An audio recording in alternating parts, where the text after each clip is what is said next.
Desvaríos de una diletante. Deriva en voz alta por el mundo de las ideas.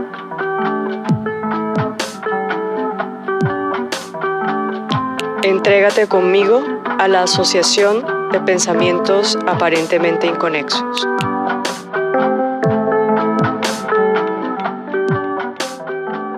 Cautivada por la vastedad del conocimiento y los problemas a los que se enfrenta su especie, volvió la diletante.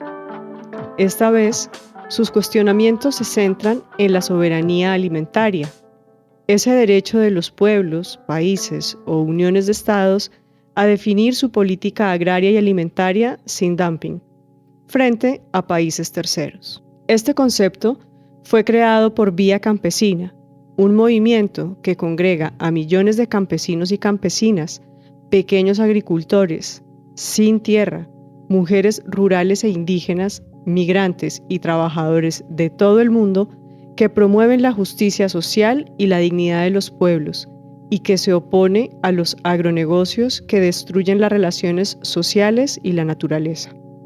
¿Qué pasará con el futuro de los alimentos? ¿Por qué la alimentación consciente se relaciona con la reforma agraria? ¿Cómo proteger los bosques y el agua tiene un impacto sobre la tierra cultivable? ¿Cuándo las prácticas artísticas pueden usar su voz para hablar sobre sostenibilidad, abundancia y mercantilismo alimentario? Estas son algunas de las preguntas que se hace la diletante, y para ayudar a contestarlas, ha invitado a José, un neocampesino, a Ingrid, una artista visual, y a Elke, una terapeuta nutricional holística, para que respondan sus interrogantes y así pueda conciliar el sueño por esta vez.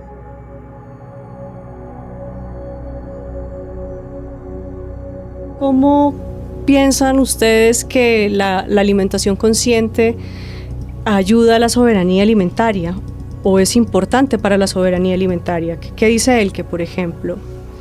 Bueno, ese tema es fundamental, ¿no? Porque la alimentación consciente lo que promueve es justamente tener un vínculo con el alimento desde un lugar de respeto, desde un lugar de entender y respetar, por ejemplo, las estaciones, desde un lugar de comer lo que la tierra nos da en su forma más simple. Eso me parece que es fundamental, porque lo que uno hace es tal vez buscar espacios para los alimentos que sean más directos del campesino, te salteas un poco estos grandes lugares industrializados y tratamos de promover con la alimentación consciente pues una alimentación mucho más natural y en contacto con la tierra.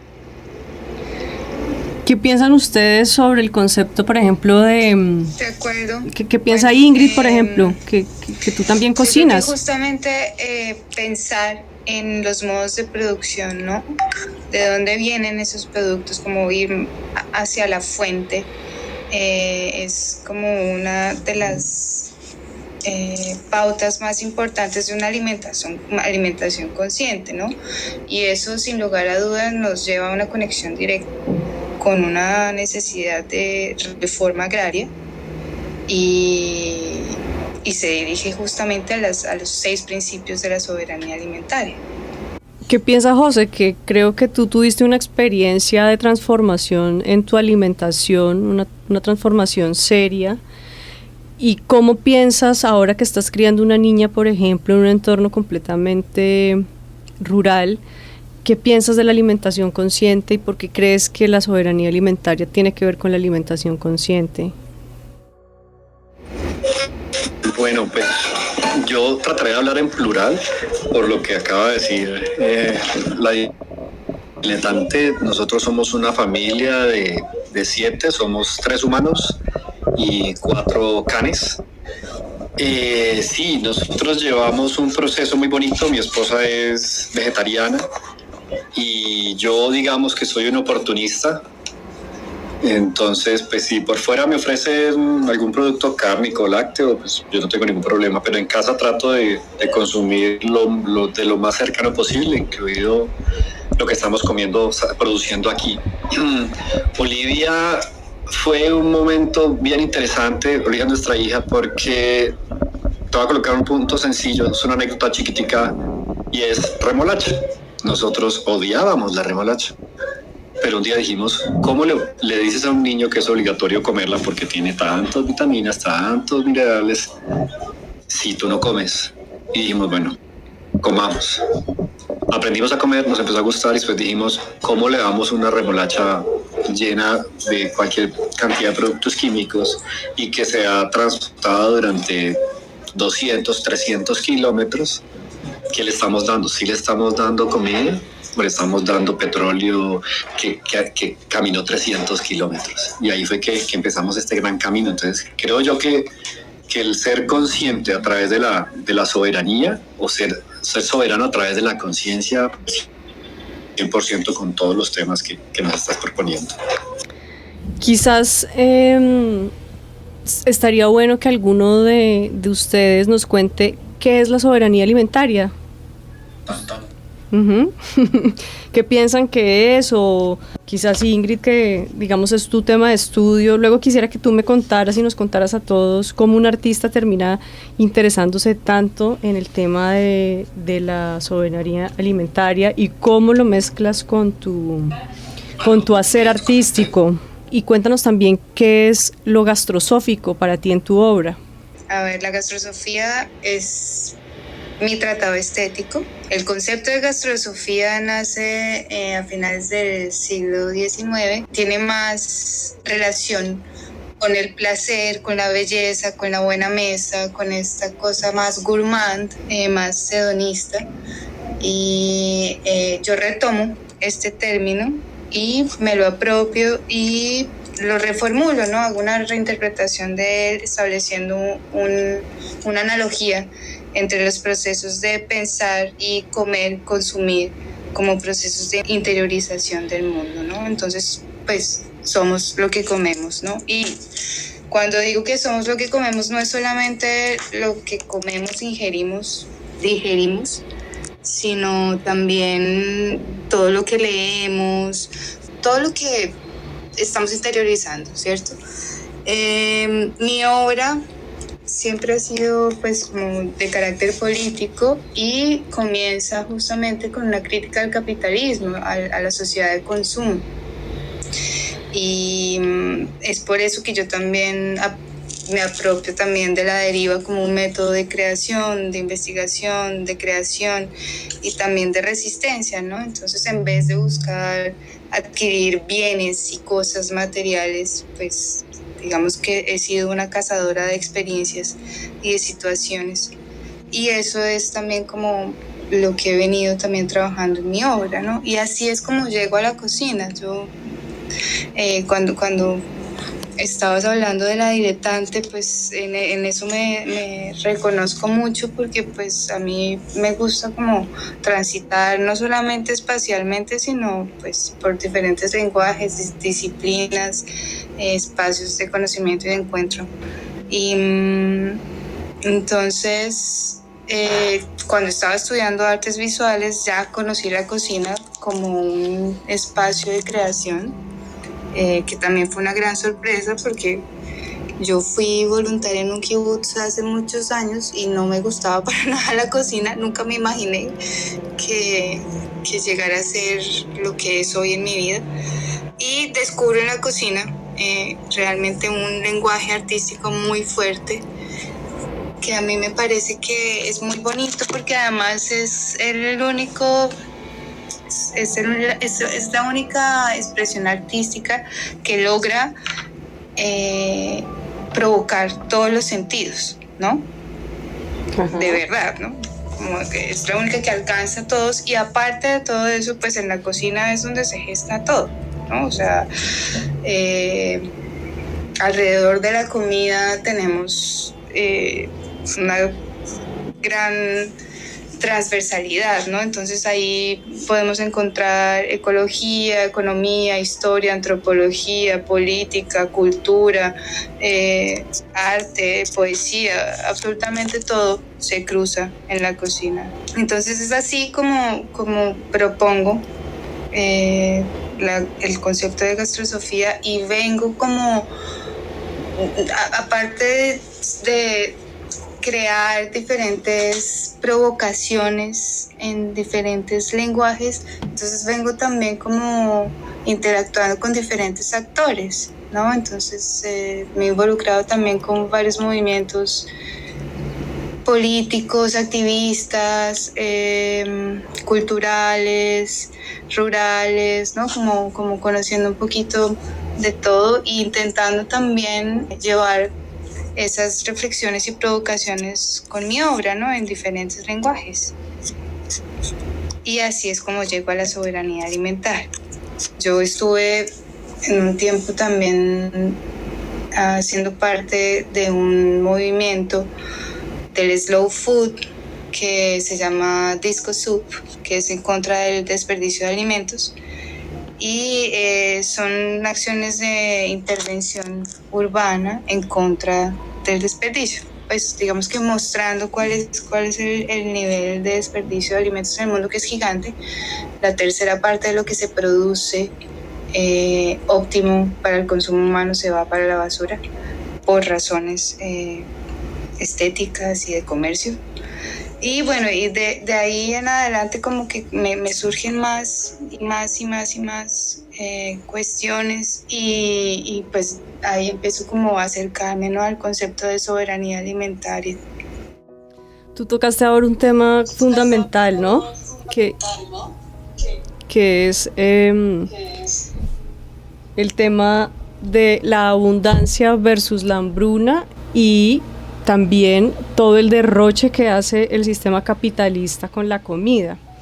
En el momento en el que los alimentos, la comida, se convirtieron, dejaron de ser lo más fundamental, porque es fundamental para los seres humanos la comida, y se convirtieron en una mercancía. Yo les pregunto a los tres, ¿cuáles son, desde sus perspectivas, cuáles son las cosas más negativas que hacen que la alimentación se vuelva una mercancía, que sea una moneda de cambio, que sea un negocio? ¿Eso cómo afecta sus campos de saber y sus vivencias personales? Bueno, en mi campo puntualmente en lo que más afecta es en el impacto en la salud que ha tenido toda la industrialización brutal de los alimentos, ¿no? Cómo existe este concepto que se llama la hiperpalatabilidad, que no existía antes, pero es como la industria ha podido convertir alimentos naturales en químicos y en colorantes y en cosas que hacemos a nuestros niños adictos de alguna manera, ¿no? Entre ellos azúcares y otro tipo de cosas. Entonces, para mí, en mi rubro, en la terapia nutricional, lo que yo veo que impacta más cada día es cómo las personas se han ido alejando de una alimentación más natural, de comer algo recién cosechado, de comer fruta y verdura de estación, de comer un pescado pues que, como decía José, con la remolacha no haya venido de Japón, sino un pescado que sea tal vez local y de pesca sostenible.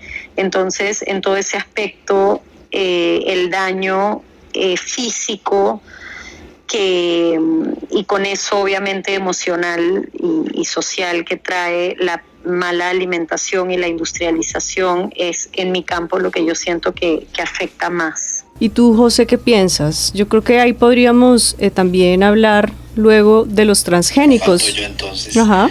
Pues sí, yo creo que lo más grave de este enfrentamiento, por así decirlo, con el mercado de la alimentación, porque pues esto se convirtió en un gran negocio que olvidó la base, que es dar salud, se convirtió al dar rendimientos económicos. Hay un desinterés porque la población conozca qué es alimentarse. Nos han vendido la idea, y se los digo de primera mano, yo voy a hablar mucho de anécdotas, y es que las abuelas te dicen, es que el azúcar le hace falta a la niña, por ejemplo. Yo no, mamá, no, abuela, están las frutas. Y te estoy hablando de personas de ciudad con cierto nivel educativo. Cuando uno viene aquí al campo, escucha exactamente lo mismo. Las personas peor alimentadas son las que producen el alimento. Y eso lo hacen a través de grandes campañas mercantiles. Hay una inmensa población en hambre, y está más que todo en el campo, porque el campesino ya no utiliza huertas. Hay una inmediatez. Yo puedo ir al supermercado y comprarme el zucchini. Entonces, ¿para qué voy a esperar 2 meses a que esté? Yo voy a cultivar solo maíz, porque es que en 2 meses lo vendo y me voy a ganar una plata. Entonces ya ni siquiera hay huertas dentro de casa, cosa que nosotros estamos apenas tratando de aprender. Entonces creo que lo que más complica ahí es una desinformación que tenemos, es una ignorancia y es una falta de Estado que no le importa mostrar cómo es alimentarse bien, y no es atiborrarse de arroz y papa, sino que hay muchos más minerales y muchas más vitaminas que necesitamos. Aquí yo quisiera que todos abriéramos los micrófonos y bueno, que Ingrid nos cuente su perspectiva y ahí vamos a armar el bochinche. Bueno, pues yo también comparto esas dos posiciones, ¿no? La salud definitivamente es como una de las más impactadas y bueno, pues es un problema social, económico también de fondo muy grave.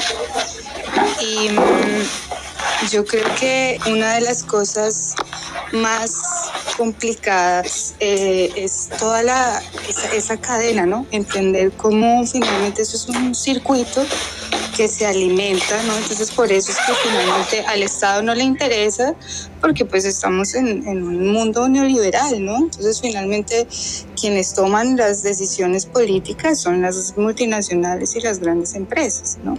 Que finalmente son los mismos que producen los alimentos que nos van a envenenar, ¿no? Tienen ese monopolio, producen los alimentos que nos van a envenenar para después vendernos los remedios, ¿no? Entonces son pues multinacionales que tienen toda la cesta básica familiar monopolizada. Entonces creo que eso es como muy importante, como entender cómo es un monopolio económico que pues obviamente no le interesa, y aparte pues también tiene como por enemigo a los pequeños agricultores, a la agrodiversidad, ¿no? A cualquier tipo de práctica que realmente proponga un nivel de vida saludable y ecológico, en una relación armoniosa con la naturaleza, ¿no? Y también por eso es como muy loco ver como muchos niños que crecen sin saber que existen una variedad de frutas y de productos que son infinitos, ¿no? Pero que pues el mercado también viene estandarizando, ¿no? Entonces pues por eso la importancia también de lo que decía él, que de los productos de temporada, ¿no? De los productos locales, de lo del también kilómetro cero, como decía José también. Entonces son demasiadas variables, ¿no? Que están ahí involucradas en el impacto de la producción de alimentos. La soberanía alimentaria incluye el derecho de los campesinos a producir alimentos y el derecho de los consumidores a poder decidir lo que quieren consumir y cómo y quién se lo produce. El derecho de los países a protegerse de las importaciones agrícolas y alimentarias demasiado baratas. Unos precios agrícolas ligados a los costes de producción. Es posible siempre que los países o las uniones tengan el derecho de gravar con impuestos las importaciones demasiado baratas, que se comprometan a favor de una producción campesina sostenible y que controlen la producción en el mercado interior para evitar unos excedentes estructurales. La participación de los pueblos en la definición de política agraria. El reconocimiento de los derechos de las campesinas que desempeñan un papel esencial en la producción agrícola y en la alimentación. Priorizar la producción agrícola local para alimentar a la población el acceso de los y las campesinas y campesinos y de los sin tierra a la tierra, al agua, a las semillas y al crédito. De ahí la necesidad de reformas agrarias, de la lucha contra las OGM, organismos genéticamente modificados, para el libre acceso a las semillas y de mantener el agua en su calidad de bien público que se reparta de una forma sostenible.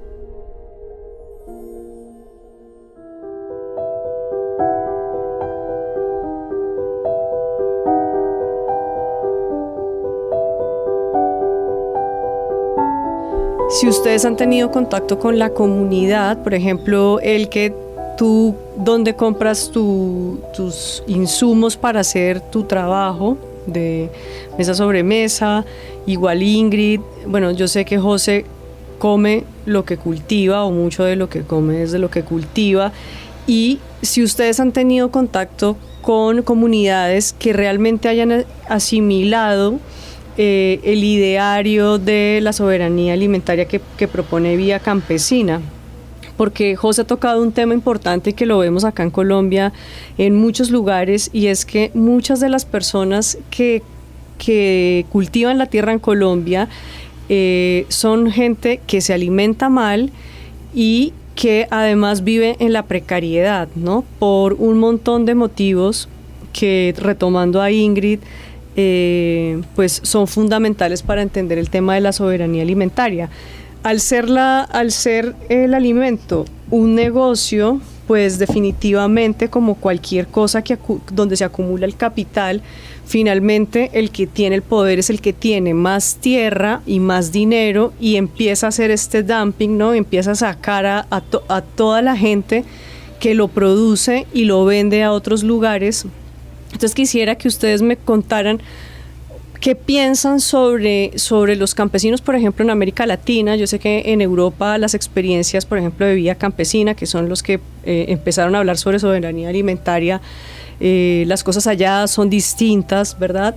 Pero ¿cómo ven las comunidades donde ustedes viven frente a la soberanía alimentaria? ¿Es algo que se pueda hacer pronto en América Latina? ¿Es una forma de resistir? ¿Qué piensan? Cuéntenme.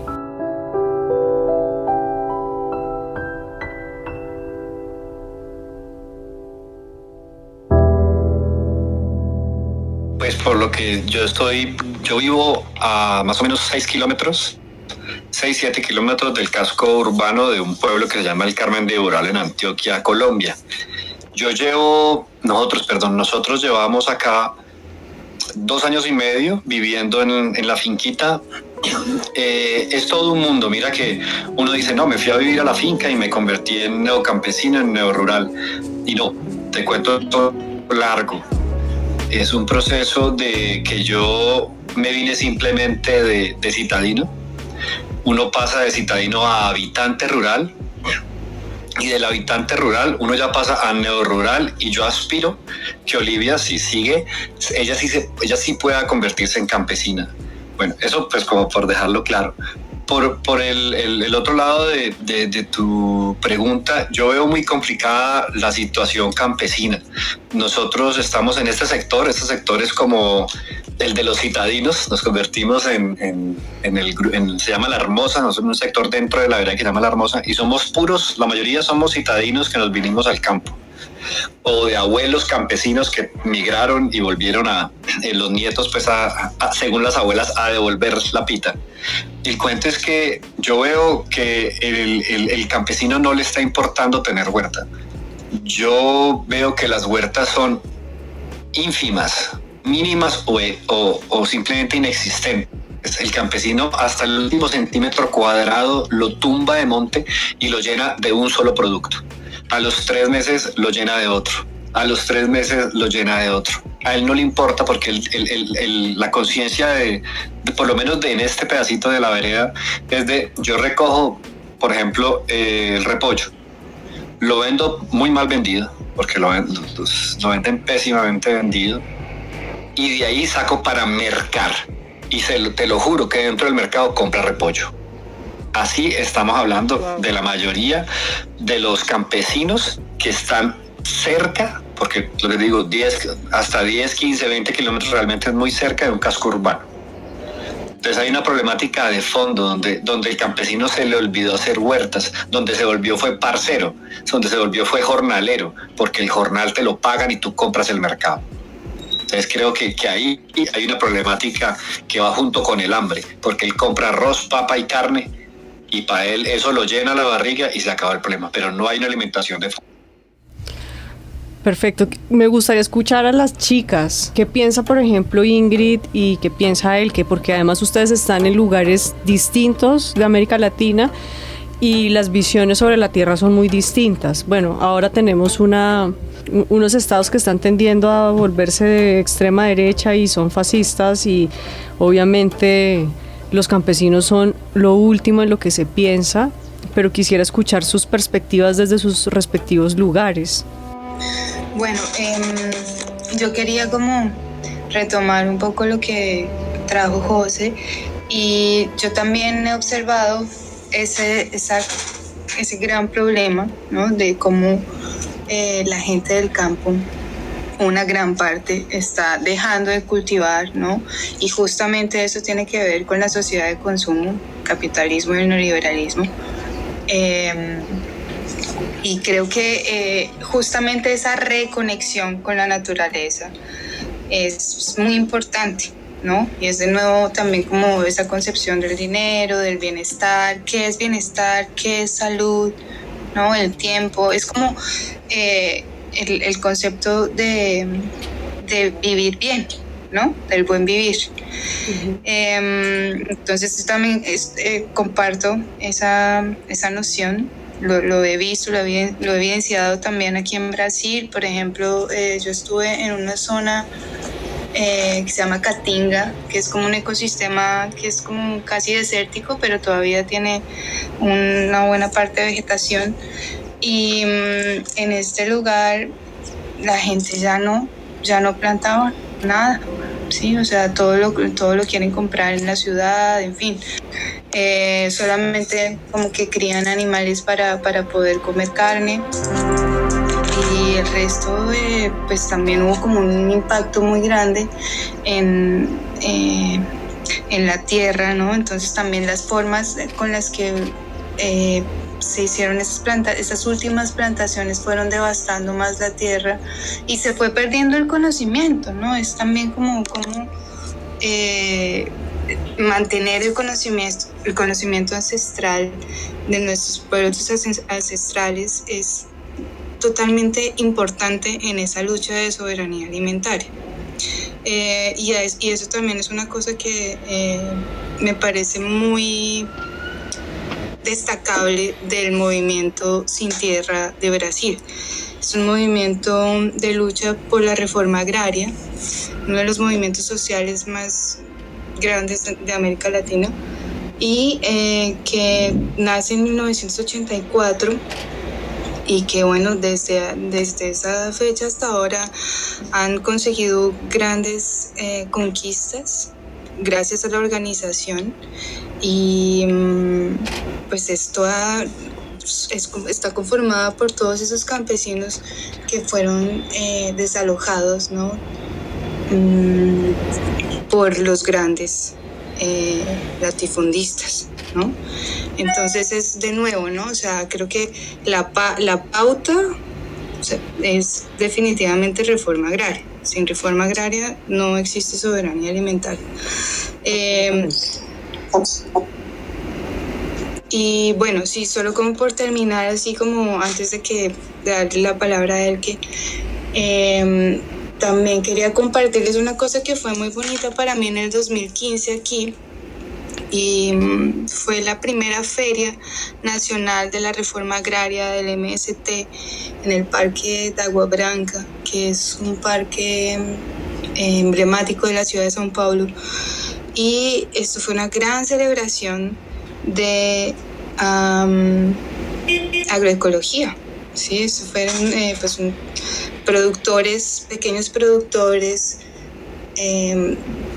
de todos los lugares del país vendiendo sus productos directamente a la población de São Paulo, una muestra cultural, política, social, económica increíble. O sea, ese día yo lloraba de la emoción de imaginar que esto era posible, ¿no? En el futuro pensaba como, bueno, en un futuro vamos a recordar como, ay, ¿se acuerda cuando era la primera vez que hacíamos una feria, ¿no? De esta envergadura y de este alcance, y cómo creo que ese es el camino, ¿no? De alguna manera poner la mira en ese tipo de nuevos imaginarios, ¿no? Y ver que sí es posible, que eso sí requiere un montón de organización y de trabajo colectivo, colaborativo, que también requiere vernos, reconocer a los actores, reconocer nuestras culturas, nuestras tradiciones, no para aferrarnos a ellas tal como están, porque muchas hay que transformarlas, transmutarlas, pero reconocer también la biodiversidad que tenemos, ¿no? Y creo que eso es como uno de las pautas más importantes, ¿no? La biodiversidad, porque también, por ejemplo, dentro del comercio orgánico, así como decía José, hay mucha gente que está produciendo orgánico, pero sigue haciendo monocultivo. Entonces también, hay muchas cosas que es el capitalismo de nuevo apropiándose de los discursos, ¿no? Y eso también de alguna manera hace que el impacto sea negativo y que no se logren las transformaciones. Entonces, pues, por ejemplo, para mucha gente es imposible consumir productos saludables, orgánicos, porque son súper caros. Entonces es como si fuera solamente la élite quien puede tener acceso a eso. Entonces también es importante también como ese reconocimiento y el mapeamiento, ese mapeo de los actores en todos los niveles. Tú hiciste una pregunta sobre de dónde adquiríamos los productos, ¿no? Yo hice un evento hace poco y estaba justamente haciendo esa conexión, y yo estoy viviendo en una zona periférica de São Paulo y aquí hay una red bien grande de productores y de comerciantes que han logrado que la periferia social y geográfica consuma orgánicos. Entonces eso también es una pauta súper importante, ¿no? Políticamente hablando, que no sea solamente la élite la que tiene la posibilidad de alimentarse saludablemente, ¿no? De realmente practicar esa alimentación consciente. Me parece súper interesante ese tema que tocas tú, y yo quisiera que un poco él que nos contara, bueno, las preguntas que yo ya les he hecho, y que ella desde su mirada nos cuente, sus clientes tienen acceso, porque sé que tú eres terapeuta y haces terapia allí, ¿qué te dice la gente? Porque el clamor acá en Colombia es que la gente se alimenta mal, por lo que decía Ingrid, que tener acceso a productos orgánicos es elitista, cuando debería ser lo contrario, ¿no? A veces uno se pregunta por qué todos los productos orgánicos son tan caros. Y quería hacer una acotación antes de que me contestes, y es que si nosotros queremos ayudar a que haya un cambio, tenemos que empezar a dejar de comprar en las grandes superficies ese tipo de productos, porque porque eso es greenwashing, ¿no? Finalmente lo que hacen las grandes superficies vendiendo productos orgánicos es seguir nutriendo a ese capitalismo que impera en absolutamente todo y que no permite que la soberanía alimentaria pueda ser una política pública real. ¿Tú qué piensas, Elke? A ver, no sé por dónde comenzar. Tengo 1.000.000 de ideas en la cabeza de todo lo que han estado conversando, y tengo déficit de atención, entonces estoy así como tratando a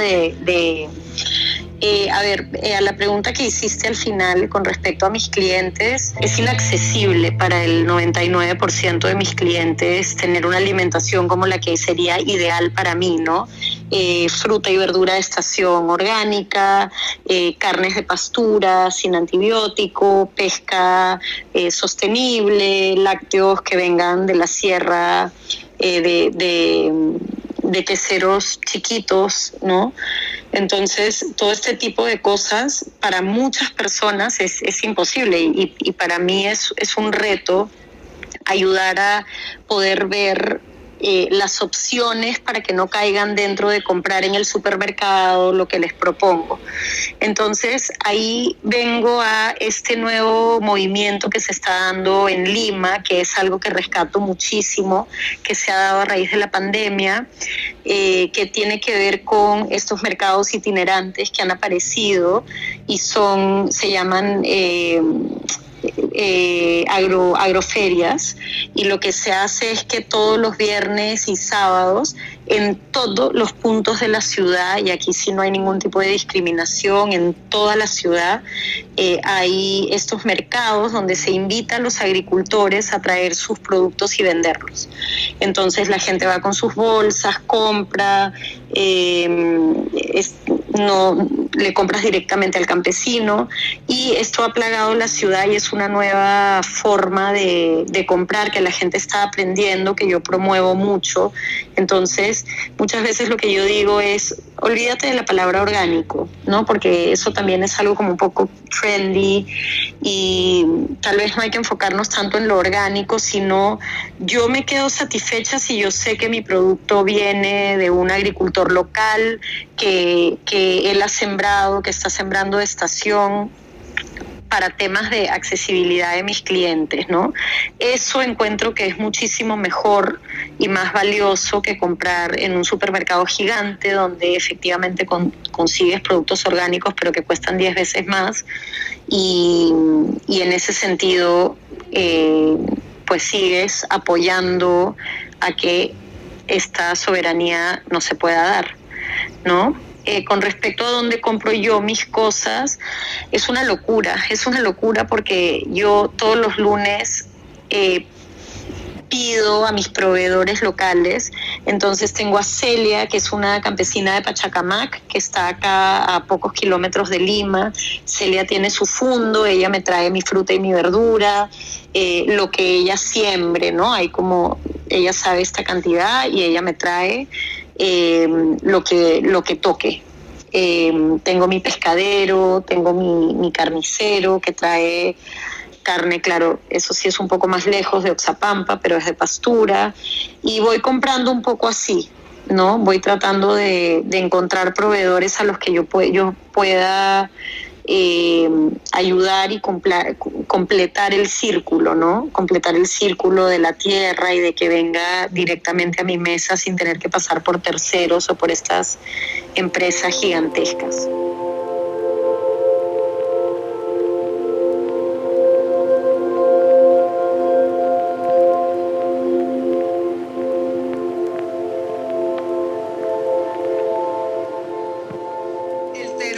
Orgánico, ¿no? Justamente creo que es una pauta importante y me parece mucho más apropiado empezar a hablar de agroecología, ¿no? Que realmente es una cosa un concepto que sí es consistente, ¿no? Tanto con el planeta, la naturaleza y el ser humano, ¿no? Que abarca ese bienestar de esos tres entes. Y yo quería también pensar un poquito sobre esa cadena de consumo, ¿no? Porque pues sí, es muy importante tener esa relación directa con el productor. Aquí también hay bastantes ferias libres, se llaman en Brasil, es una de las cosas más bonitas que existen. Pero bueno, las ferias libres normales son productos con agrotóxicos, entonces no cuentan mucho para esa mudanza, para ese cambio. Y en ese mapeo que hice, pues justamente también estuve buscando distribuidores que pudieran estar haciendo un trabajo de apoyo también, ¿no? Porque muchas veces ese trabajo de base del productor pues no alcanza, no tiene también tiempo, no tiene, digamos que la forma de llegar muchas veces al público directamente, y existen otro tipo de plataformas que empiezan como a sumar también en esa labor de distribuir a un precio justo, de apoyar justamente esos productores locales, agroecológicos.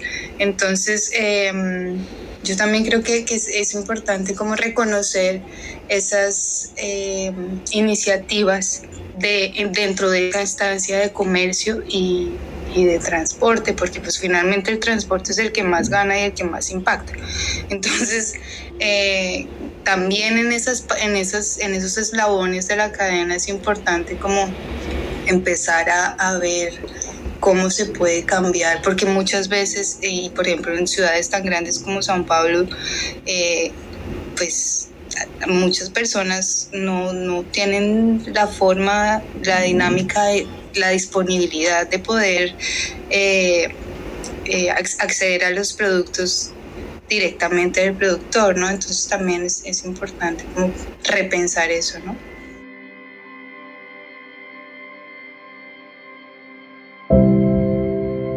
No, el tema que colocó el que me pareció interesantísimo y que lo completó Ingrid, y es sobre lo engañoso de lo orgánico. Orgánico es un término que se ha abusado de él. Orgánico es un término que está ya más contaminado que los mismos productos. Creo que es muy importante empezar a creer otra vez en la palabra. En Colombia, por ejemplo, tenemos un conocimiento de primera mano, tenemos una hermosa amiga productora de café orgánico en el Huila, en Planadas, donde saca un café exquisito. Y ella empezó a hacer todo su proceso de sello verde y de orgánicos para exportar y todo. Te cuento que le pedían esta vida y la otra, pero si tú tienes un café fumigado, no te piden nada para venderlo. Entonces ella dijo un día, a mí el que me quiera comprar, que crea mi palabra o venga a ver mi cultivo. Creo que es muy importante tener ese acercamiento con el productor. Creo que es importante ir a la plaza de mercado. Creo que es importante, si puedes ir a la finca, comprarle en la finca al campesino, porque no todos tienen forma de transportarse. Lo que decía Ingrid, los transportistas son un gremio que se han enriquecido a un nivel gigantesco. Está bien, es un negocio, está bien, hay que trabajar, yo no estoy en contra de eso, pero los fletes que cobran son tan abusivos que ellos muchas veces son los que negocian directamente a la tienda, al supermercado, a las grandes superficies, y ellos son los que realmente ganan, porque a la grande superficie no le interesa hablar con una cooperativa ni negociar con ella. Entonces sí, yo creo que hay que volver a la palabra, hay que olvidarnos, entre comillas, como decía Ingrid, de la palabra orgánico. Hay que hablar más de tradición, hay que hablar de buena alimentación. Creo que es un tema muy, muy bonito y que hay que dejar ahí en una casillita para otro día tomarlo.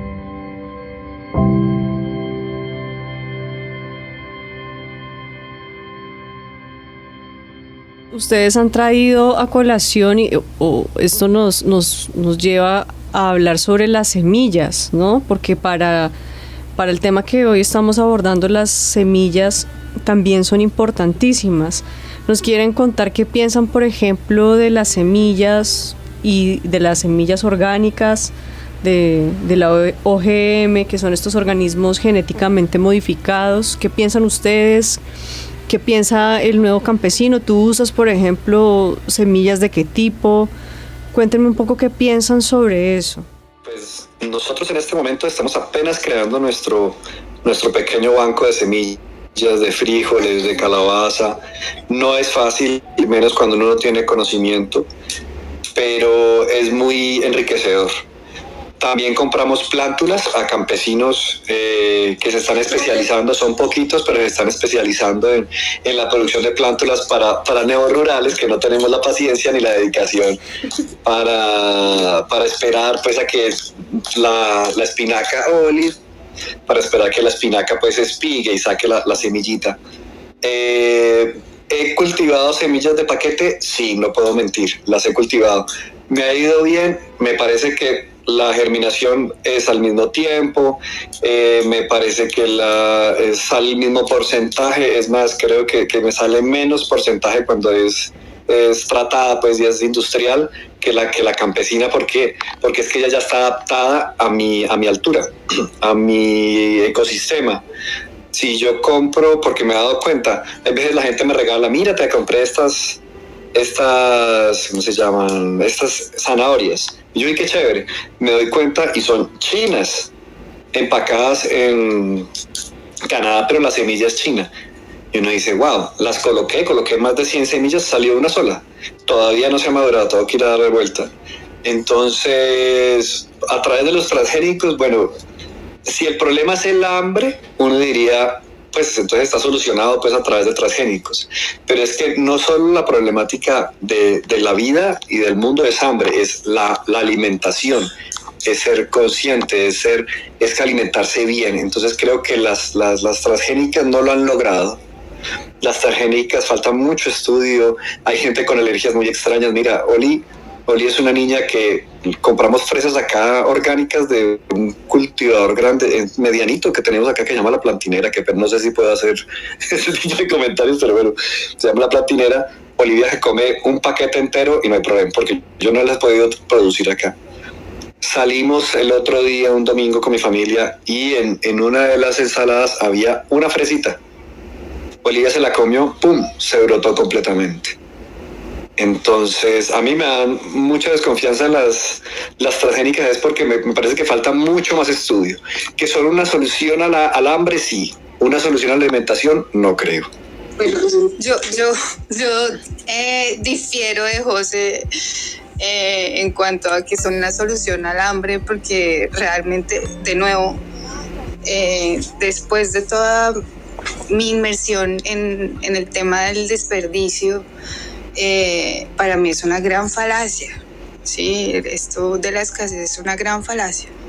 Entonces, y es finalmente, pues, la excusa para poder monopolizar y patentar nuestras semillas, ¿no? Y justamente producir semillas pues alimentos que no tienen los mismos componentes, las mismas propiedades, que ni siquiera sabemos cuál es el impacto real, apenas estamos empezando como a vislumbrar eso, ¿no? Entonces, yo creo que pues en eso tampoco se puede ser como tan condescendiente, ¿no? Con Monsanto y las otras multinacionales que producen estos transgénicos, que aparte de todo pues nos roban nuestras tradiciones y nuestros conocimientos ancestrales, ¿no? O sea, me parece que es como una gran osadía patentar una semilla, me parece que es como de esos alcances del capitalismo dementes. Entonces quería dejar eso ahí también sobre la mesa, porque yo creo que no se puede ser como tan condescendiente con esa industria de transgénicos. Yo también estoy de acuerdo contigo. Además, los transgénicos permiten el cultivo enorme de las semillas en grandes extensiones de tierra, y además son semillas que van ganándole el terreno a la tradición, no sé, orgánica o alimentaria local, ¿cierto? O sea, la memoria de nuestros alimentos y la que resisten en nuestras plagas y nuestros climas es una semilla que hay que guardar. De hecho, los campesinos pasan las semillas, o por lo menos eso es lo que hacen en Colombia y en Perú. No sé cómo será en Brasil, pero me imagino que es lo mismo, porque los pueblos originarios sabían que la única forma de preservar el alimento y la especie era cuidar una semilla y pasársela a la siguiente generación. Entonces yo estoy completamente de acuerdo con Ingrid en que las semillas transgénicas lo que han hecho es convertir la alimentación en un negocio, y porque se puede cultivar más, son más fuertes en grandes latifundios, y permiten que llegue a todas partes, que aguante todo, aguante el frío, aguante el calor. Entonces, no, yo tampoco estoy muy de acuerdo con... Y es que ese tema que plantea José está muy bueno, porque en los 70s y en los 80s y hasta los 90s se hablaba de seguridad alimentaria, que yo creo que ahí ustedes me van a quitar la palabra y van a decir cosas súper interesantes. Y la seguridad alimentaria no se puede garantizar en tanto la alimentación sea un negocio. y en tanto esté en manos de unos pocos, porque la alimentación ahora la tienen Nestlé, Monsanto, Johnson y Johnson, y pues al final de nada sirve que haya muchísima producción de alimento cuando en una parte, digamos, en el primer mundo, en el norte global, se tira la comida, mientras que en el sur global la gente se muere de hambre habiendo comida en exceso. No sé qué piensa él. Es un punto bien controversial, ¿no? Yo definitivamente no estoy a favor de la semilla transgénica. He marchado aquí en el Perú hace años para que el gobierno no apruebe la entrada de Monsanto. Después, hace poco, se ha hecho lo mismo. Se aprobó. Perdimos la batalla, pero bueno, ahí se está peleando nuevamente. Y entiendo el punto de vista de José, la verdad, porque, bueno, yo soy de familia de agricultores. Mi abuelo materno era agricultor acá en el norte del Perú. Luego mi familia emigra a Venezuela en los 70s a hacer agricultura. Mi papá ha sido agricultor de arroz toda la vida, y es interesante porque cuando conversamos de estos temas, él siempre me sustenta mucho de cómo la semilla transgénica sí ha representado un alivio para la hambruna, ¿no? Entonces, entiendo el punto de Ingrid también y el de Mona totalmente, ¿no? Pero es interesante escuchar los dos lados, porque si bien no estoy de acuerdo, y pienso que sí, lo que trae es un alejamiento de las tradiciones, y como dijo Ingrid, ¿no? Es como una osadía, como increíble pensar que alguien pueda patentar una semilla, pero viéndolo, ya dejando un poco el lado más político y viéndolo desde mi práctica, lo que trae los monocultivos transgénicos como el trigo, la soya, este tipo de cosas, es terrible para la salud, ¿no? Y viene dejando este síndrome terrible de la permeabilidad intestinal que lo produce justamente no poder digerir ciertas moléculas de ciertos alimentos como el trigo, y por eso tenemos estos índices de intolerancia al gluten y celiaquía tan brutales en el planeta, y es porque se le ha metido absolutamente a todos los alimentos trigo transgénico. Entonces, por ahí es... yo pienso que la consecuencia de esto se empieza a sentir ahora en la salud, y las personas tristemente pues tienen saludes precarias, ¿no? Y no sé, ahí lo dejo. Yo creo que es un tema muy complejo, por eso la soberanía alimentaria es un tema del que todos tendríamos que estar hablando. No sé qué otro punto quiere contarnos José, porque pues él es digamos, el que está en el campo cultivando, y el que yo lo veo que se pega unas pelas, como decimos acá en Colombia, que él ha hecho un trabajo muy, muy honorable de levantar un pedazo de tierra, convertirlo en una tierra rica. Yo también entiendo su punto, entiendo que esas semillas son mucho más resistentes, pero claro, mis creencias políticas me acercan también al lado de Ingrid, en lo que pues, estoy completamente de acuerdo, que es una arrogancia del neoliberalismo salvaje, de querer patentar algo que es de todos. Es como que un día yo quiera patentar el agua y que ya falta poco, y era una cosa que les quería preguntar, porque soberanía alimentaria también tiene que ver con el agua. No sé si quieren acotar algo más sobre las semillas transgénicas o quieren hablar sobre el agua. Yo me quiero defender.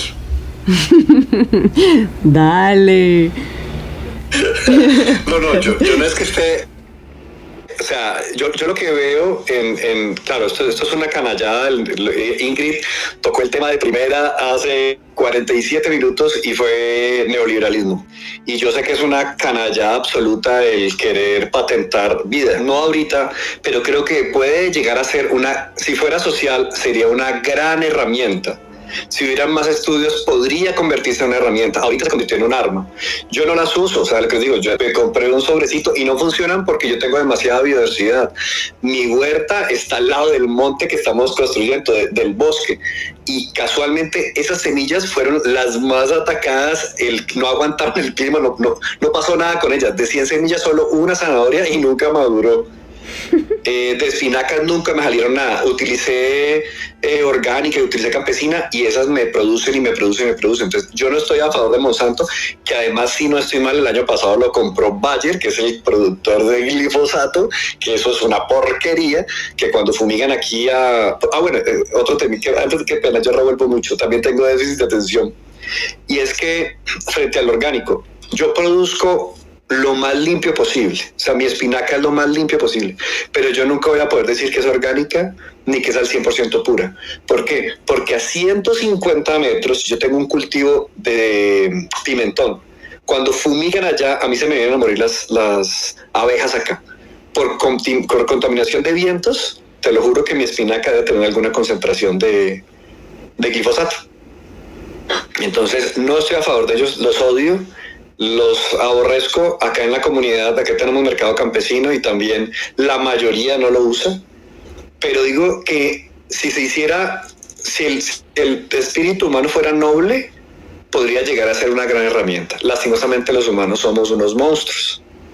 Listo, gracias. Pues cuando dices que te parece que podría ser una gran herramienta, ¿por qué lo dices? O sea, me gustaría que me compartas eso, que nos compartas eso para poder entenderlo. Porque, mira, por ejemplo, claro, yo sé que esto se ha hecho en un laboratorio y cogen patas de un saltamontes y se las meten al maíz y todo el cuento, pero creo que puede utilizarse de las mismas semillas de estas ancestrales que están bregando a destruir. Son semillas que tienen una capacidad genética importantísima y que hay que beneficiar las nuevas semillas con ellas, pero debería ser libre. Es como la vacuna del COVID, eso debería ser libre. Todos los países deberían poder producir el agüita para vacunar, si es que te quieres vacunar. Entonces creo que de esa misma forma las semillas también deberían de poder ser de todos. Y si, por ejemplo, un maíz a través de otros maíz puede volverlo más grande o más fuerte, a mí no me parece malo hacerlo, siempre y cuando sea de libre combinación, siempre y cuando haya una investigación entera, porque no las hay, donde digan, no, es que es 100% saludable. Se necesita mucha más investigación. Entonces yo creo que en el fondo la genética es una gran herramienta. Lo que pasa es que la tenemos de arma y no de herramienta para el pueblo. No sé si me expliques, si cualquier cosa vuelve. Sí, bueno, pues de hecho nuestros abuelos todavía hacían eso, ¿no? O sea, los procesos de injerto natural, o sea, eso se viene haciendo, pues también ancestralmente se tenían esas prácticas, pero también, de nuevo, yo pongo sobre la mesa la pregunta sobre los modos de producción de cualquier cosa. O sea, yo creo que para poder hablar de soberanía alimentaria, sea en el área que sea, hay que cuestionar y hay que ver esos modos de producción. Sí, yo creo que en la línea de lo que dice Ingrid, estoy de acuerdo en que hay que revisar los modos de producción y la acumulación de esos modos de producción, porque la soberanía alimentaria también tiene que ver con la acumulación de la tierra, que es un tema que, hablando de semillas transgénicas y de transgénicos, está en plena sintonía, ¿no? La única forma donde esas semillas, como mencionaba, el que soya, trigo, todo eso, es el monofundio inmenso, no sé, el aceite de palma, y que además deforesta, acaba con la diversidad y tiene que ver directamente con la acumulación de la tierra. Por eso lo que decía Ingrid al comienzo es fundamental dentro de la soberanía alimentaria, y es, en América Latina por lo menos, se necesita una reforma agraria. ¿Qué pasa en sus lugares? ¿Por qué no hay una reforma agraria? ¿A qué le tienen miedo los países para que una reforma agraria? Y eso es un tema político, pero es que yo creo que la alimentación es un tema político. Todo es político. Quiero que me odien, pero digamos que yo soy parte de ese problema, o me sentí parte de ese problema. ¿Por qué? Porque yo me vine como neorrural y desplacé. Esta finca la partieron, esta era una finca gigante y la partieron en 40 lotes de 4.000 y 5.000 metros para que gente como yo viniera a disfrutar. Nosotros obviamente nos metimos en la ficha de recuperar la quebrada, estamos tratando de hacer un bosque nativo, en hacer corredores, en convencer a nuestros vecinos de que venga más fauna nativa, en crear biodiversidad, en enseñar. Pero en parte, cuando nosotros recién llegamos aquí, nosotros desplazamos una finca que debió haber sido, para mi modo de ver, de un campesino. Lo entendí tiempo después. Porque de los 40 lotes, somos el único lote que tiene huerta, porque a los demás vecinos no les interesa. Ya estamos tratando de convencer a otros 2. Entonces creo que es importantísimo que la tierra vuelva al campesino. No económicamente, no creo que el campesino deba pagar por ella, sino que creo que debe haber un movimiento mucho más, o sea, una política en que X y Y sector, en vez de que, igual que se hacen ¿cómo se llaman estos? Los parques naturales, debería haber veredas enteras solo en producción campesina. Creo que es bien grande la reforma que se necesita hacer en el país. ¿Y por qué me sentí así? Porque recién llegado, a mí una persona me lo declaró, me acusó, es que usted vino a desplazar a los campesinos. Y me metió una retaíla tenaz y yo me sentí muy mal. Y después me di cuenta que él simplemente era hijo de un campesino que cogió toda su finca y la volvió de flores, que es el cultivo que más popular hay acá y el de más de contaminación. Entonces él se siente superior porque contrata a 10 campesinos, jornaleros, y fumiga día, tarde y noche. Entonces yo soy parte de esa problemática. O sea, él me hizo sentir supremamente mal, sabiendo que él también es parte de esta problemática. Hay un desconocimiento tenaz. O sea, los que venimos de afuera a crear alguna biodiversidad somos vistos como enemigos, y de cierto modo es cierto. O sea, lastimosamente esta finca la partieron y yo compré un pedazo. Si tuviera la conciencia que tengo ahorita, después de 2 años y medio, me hubiera ido mucho más adentro a tratar de conseguir un cónclave solo para mí, pero no me alcanzaba el dinero. Entonces creo que la reforma debe tocar tanto a campesinos como a neocampesinos y crear un grandes movimientos cerca de los municipios para solo procesos campesinos o procesos neorurales de producción. ¿Tú cómo ves el tema de la tenencia de tierras y la reforma agraria en Perú? Yo de esos temas políticos prefiero no opinar. La verdad es que yo tengo una visión de las cosas. En la reforma agraria de Velasco Alvarado, Velasco le quitó las tierras a mi abuelo y se las entregó a los campesinos, y los campesinos tristemente pues dejaron morir todo, y son tierras que están abandonadas, ¿no? Y tristemente la reforma agraria en el Perú, y habrán peruanos que piensan distinto que yo, trajo pues muchísimo retroceso para el país, y no fue idealmente eso que se imagina uno, que es devolverle el campo al campesino y el campesino lo trabaja. Y entonces yo soy terapeuta nutricional. Prefiero no tocar ese tema. Respeto las opiniones diversas y las escucho con respeto. Yo también, pues yo creo que hablar de política no tiene que ser como caer en radicalismos, o que uno esté como acusando a unos, ¿no? Los malos y los buenos, ¿no? Yo creo que finalmente todos hacemos parte de esa problemática, José, todos, así estemos en nuestras ciudades, lejos, en otra burbuja, todos estamos siendo partícipes de alguna manera del problema. De las tierras y de la alimentación.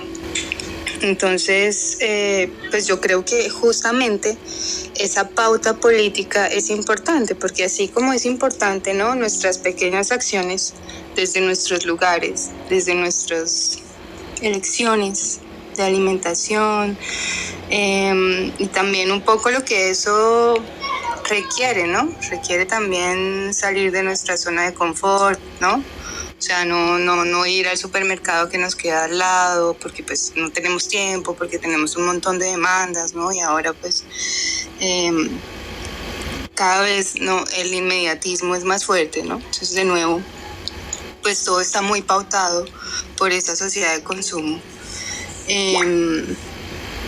Pues también de esa misma manera necesitamos que hayan políticas macro, ¿sí? Que regulen eso, ¿no? Entonces yo estoy de acuerdo con él que no es solamente como esa cosa pues como más ilusoria, más romántica, de, ay no, es solamente devolver la tierra a los campesinos y listo, porque pues no es así.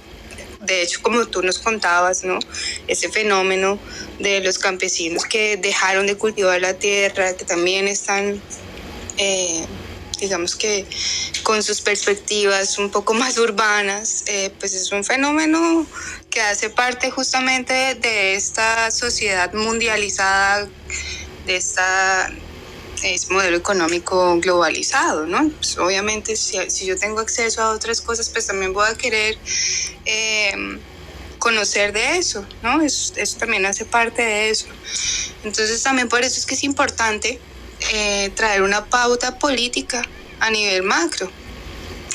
Y pues América Latina en general está necesitando eso justamente porque pues nosotros somos los que proveemos, ¿no? de gran biodiversidad, pues ese comercio de alimentos y pues justamente por ser productores pues también somos, digamos que los más impactados en eso, ¿no? Entonces creo que es importante que todos nos reconozcamos partícipes, o sea, entender que cualquier elección que uno hace, ¿sí? Así como el que nos contaba, ¿no? Como de, pues bueno, comprarle directamente a los productores, adquirir productos kilómetro cero, de temporada, eso es un acto político, ¿no? Entonces, pues digamos que más allá de discursos, sí es importante como que todos entendamos que es en el día a día, ¿no? Y que justamente eso está totalmente asociado con nuestra salud y con nuestra felicidad, con nuestro bienestar. Creo que los países finalmente tienen un gran problema y es justamente eso, ¿no? Que todos los tratados de libre comercio que se firman con los países latinoamericanos que siempre están favoreciendo a las potencias, pues siempre vienen en detracción para nuestros pueblos, ¿no? Y esto está totalmente movilizado y gestionado por las grandes compañías, las grandes multinacionales que ya hemos nombrado aquí, Nestlé, Johnson & Johnson, Unilever, P&G, Nestlé, Coca-Cola, en fin. Entonces, digamos que no basta que nosotros estemos aquí diciendo, ay, no, sí, entonces yo hago mi elección y yo le compro, yo por ejemplo estoy comprando aquí a una red de productores de orgánicos local, apoyando esta iniciativa que es periferia social también, pero entonces pues yo hago mi parte, pero pues no, eso no va a compensar el gran impacto que se tiene a nivel macro, ¿no? Entonces por eso la importancia de una participación política. Yo creo que estamos muy acostumbrados o hemos estado muy acostumbrados durante casi 2 décadas en América Latina a no pensarnos como sujetos políticos, y pensarnos como sujetos políticos nos da repelús, porque realmente tomar una posición frente a las cosas nos distancia o pensamos que nos distancia del otro, y realmente tomar una postura clara sobre algo, yo creo que es un ejercicio humano muy bonito, porque si uno lo aplica bien, lo que hace es tender puentes para comprender al otro. Entonces yo creo que hablar de alimentación también es hablar de política, y me da mucho gusto que tú hayas contado una experiencia personal y familiar, ¿no? sobre la reforma agraria, porque como bien dice Ingrid, muchas veces vemos este tipo de políticas o de, digamos, no sé, como de hashtags de una forma muy romántica. Hemos romantizado todo, sobre todo porque la gran mayoría de los seres humanos ahora viven en las ciudades y no tienen tiempo para pensar o repensar lo que pasa con la naturaleza y su relación con la misma.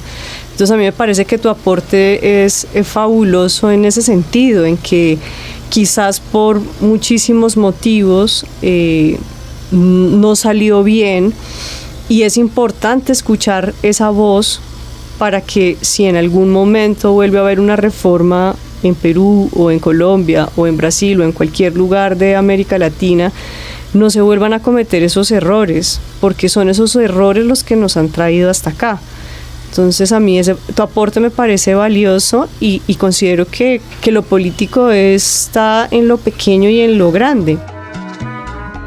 Pues yo vengo como retomando, yo en el 2015 más o menos, yo escribí el manifiesto gastrosófico del Solzhenitsyn, que es mi proyecto, mi laboratorio itinerante de cocina creativa. Y pues a mí me parece que pues trae muchas luces, ¿no? que viene bien. Entonces, pues si están de acuerdo, se los leo.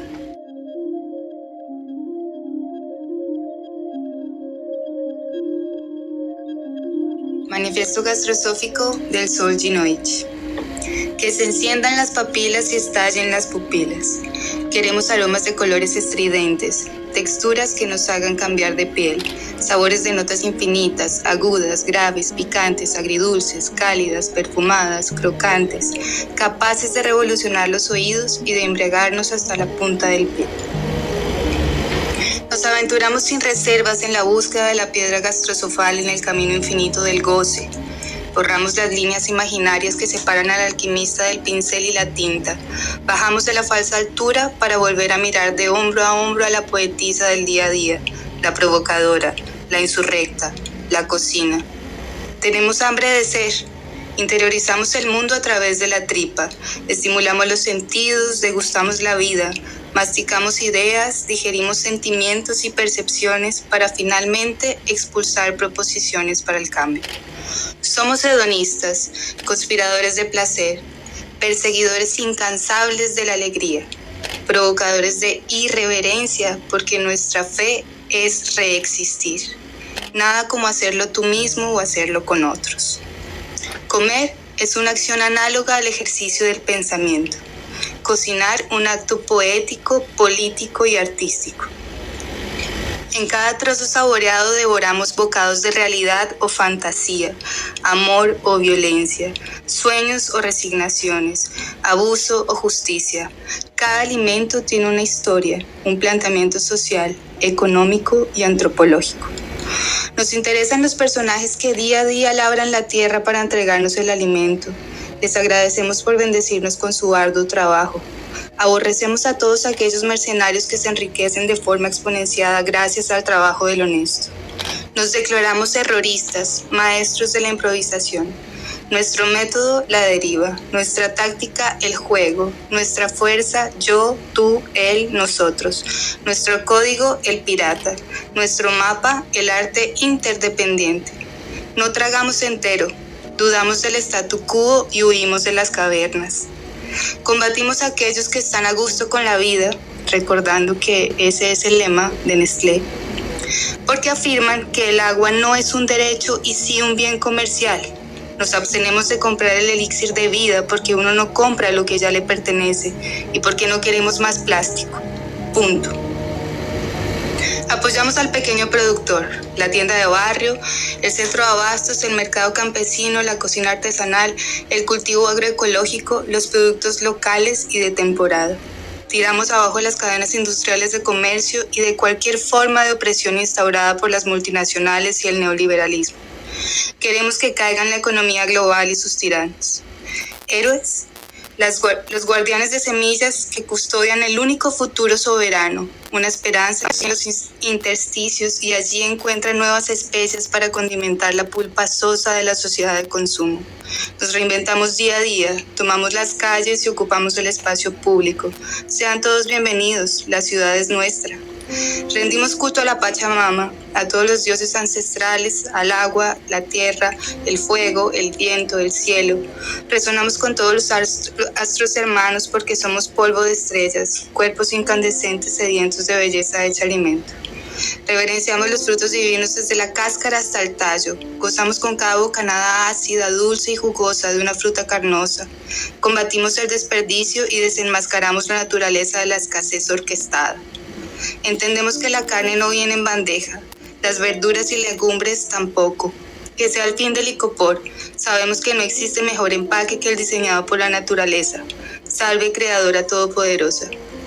Pitillo, bolsa, comida de paquete, enlatados, emporios de comida rápida, no gracias, preferimos vivir. Estamos al tanto de los intereses de las farmacomafias. No caeremos nuevamente en esa trampa. Pastillas para el dolor de cabeza, cápsulas para el alivio instantáneo, no gracias, preferimos el buen comer. Reivindicamos la cocina como lugar de encuentro, laboratorio de creación colectiva, núcleo de acción política desde la cultura y red análoga.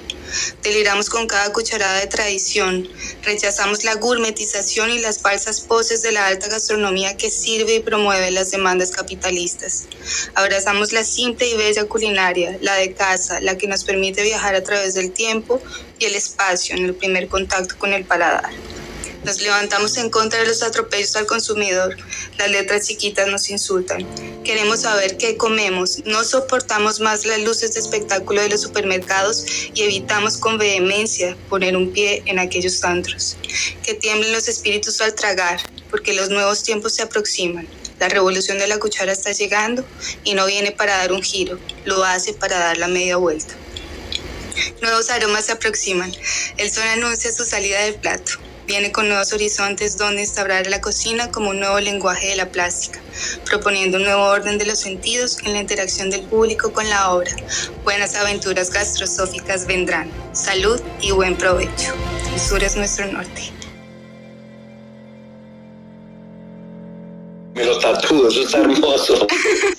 Gracias. Hermoso, y cuando lo leía se me iban erizando los pelos porque, bueno, de todo lo que has conversado tenemos un montón de cosas en común que algún día podremos compartir. Yo también he vivido en un kibutz, pero algo de tu trabajo tiene que me hace acordar un poco a esto que la Mona contó en algún momento que yo hacía, que se llama Mesa sobre Mesa, que fue un espacio que intuitivamente creé para abrir mi casa a las personas que quisieran venir a conectar con el alimento, ¿no? Y un poco que pudieran sentir la fuerza de lo que es cocinar a través del amor, del lenguaje mágico que da la cocina, de todo lo que has leído puesto como en palabras tan bonitas y tan mágicas que de verdad me has tocado el corazón y te felicito. Me gustó muchísimo. Tan linda, muchas gracias a todos. Para mí es una gran alegría poder compartir. Yo les confieso que yo vengo en un proceso así bien fuerte con el manifiesto, porque como estábamos hablando hace poco, los radicalismos tampoco nos funcionan, ¿no? Cuando caemos en el radicalismo también estamos pasando para el otro lado, también como que nos volvemos tan rígidos que el mensaje que estamos llevando no lo hacemos como atractivo, ¿no? Y terminamos justamente en una posición igual a la que estamos criticando. Y yo pues como que caí un tiempo también en esa rigidez, entonces yo no me permitía nada, como que yo pensaba que no podía nada, ¿no? Como tener la obra y un manifiesto gastrosófico, y es una cosa como tan clara, en una posición tan clara, y también vengo como aproximándome a él de nuevo como con la flexibilidad y la poesía que tiene, ¿no? También permitiéndome cosas, porque también, pues sí, muchas veces pues las cosas no pueden ser tampoco tan perfectas como pues lo quisiéramos, pero lo importante es como que podamos caminar hacia allá, ¿no? Sin juzgar al otro. Yo creo que eso es también muy importante, ¿no? Cómo llegamos al otro, al que no tiene nada de sensibilidad frente a este tema, que no le importa, que no se siente partícipe, y que muchas veces cuando llegamos como tan rígidos, ¿no? Como tan radicales, lo que hacemos es provocar rechazo, ¿no? Y está bien incomodar, porque justamente para generar un cambio es importante también incomodar cuando es necesario, pero también hay que lograr, ¿no? Como tener ese puente justamente con esos actores a los que queremos invitar a ver el mundo con otras posibilidades, ¿no? Entonces yo estoy ahora como reconciliándome con el manifiesto, como yo viviéndolo como sin tanto peso, sin tanta carga, y pues para mí es un honor y una alegría poder compartirlo con ustedes, me hace muy feliz. Pues yo me siento muy honrada de que nos hayas compartido tu experiencia hermosa y ese manifiesto que creo que a todos nos ha tocado el corazón. Creo que de los extremos, al final, como dice la frase cliché, pues los extremos finalmente se tocan, y ese manifiesto se nota que es un proceso que viene de la experimentación, de la experiencia, del día a día, de la vida, ¿no? De caminar la vida y la palabra, y te agradezco muchísimo que lo hayas compartido con nosotros, Ingrid, es muy muy bonito. Gracias, Mona, gracias por abrirnos este espacio, ¿no? Y pues bueno, sí, yo me siento súper feliz de saber que también como que el manifiesto los provoca, porque finalmente es como el papel que yo siento que he asumido también, ¿no? Como de provocadora, ¿no? Como compartir esas cosas que todo este camino de nomadismo me ha permitido vivenciar y sembrar, ¿no? Como preguntas, reflexiones, compartir ideas. Entonces es un placer realmente poder estar aquí los cuatro conversando, es muy muy emocionante y como que me impulsa a seguir este camino, que a veces pues porque por lo arduo que ha sido también, a veces como que uno se desanima, ¿no? Entonces como que cuando hay un eco de esta manera tan bonito, eso nos impulsa a seguir el camino, ¿cierto, José? Completamente de acuerdo, y te cuento que me fascinaría leerlo en casa en voz alta una vez al día por lo menos. Creo que resume mucho de lo que se nos ha pasado por la cabeza. Es una gran enseñanza, espero que pronto la diletante nos saque esto al aire para que Oli lo escuche todo. Les agradezco infinitamente, aprendí mucho a escuchar otras voces, otros ecos, otras. Aquí estoy con Oli. Sí, déjame acabar, Morgana. Sentir que en otra parte hay otra persona completamente diferente a ti, pensando en así sea un 0.1% igual, es algo que nos da mucha energía a todos. Te entiendo, Ingrid, porque uno a veces se siente solo en este gran camino, pero nada, te lo juro que todo esto cuenta, y qué más que cuenta para cada uno de nosotras.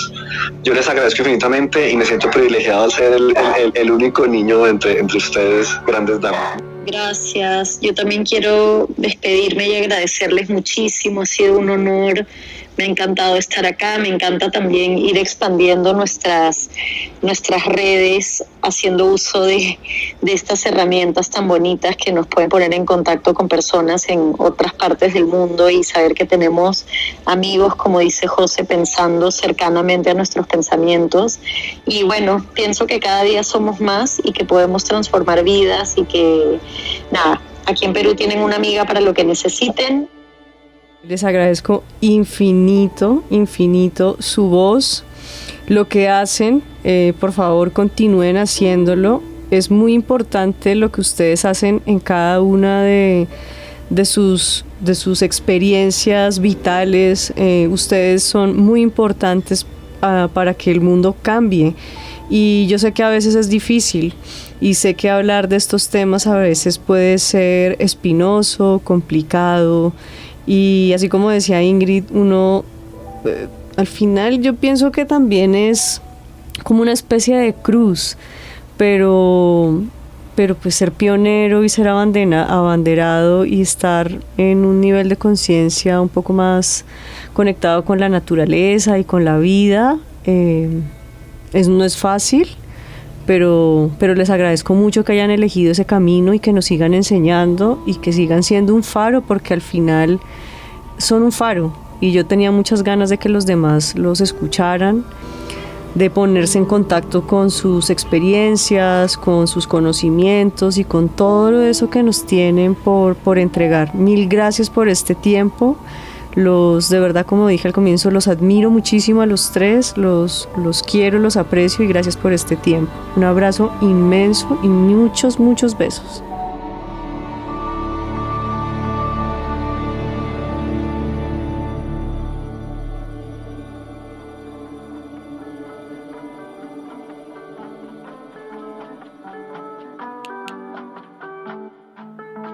Si te gustó este desvarío, compártelo. Quizás ayudes a que otros diletantes puedan ampliar su conocimiento sobre el poder de la alimentación consciente, la sostenibilidad agrícola y alimentaria, y a comprender el contenido político que encierra la frase "somos lo que comemos". Si quieres estar pendiente de los próximos desvaríos de La Diletante, síguela en Facebook y en Instagram para enterarte de todas las novedades. También síguela en Spotify, Spreaker, iVoox, Clubhouse y en su canal de YouTube.